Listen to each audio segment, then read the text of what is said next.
పద కుమారా వెళ్దాం. స్వామి ఒక షరత్ స్వామి, మీరు ఇలాగే వస్తే అందరూ గుర్తుపడతారు స్వామి, అందుకని మీరు మానవ రూపం ధరించి రావాలి స్వామి. సరే కుమారా, కొంచెం వెనకాలకి వెళ్ళు.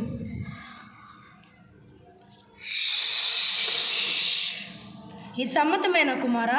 బాగుంది స్వామి. సరే పద వెళ్దాం. స్వామి ఒక్క విషయం స్వామి, వెళ్ళే దారిలో మీకు కొత్త బట్టలు పెట్టాను స్వామి, మీకు నచ్చితే అవి కూడా వేసుకోండి స్వామి. సరే పద స్వామి.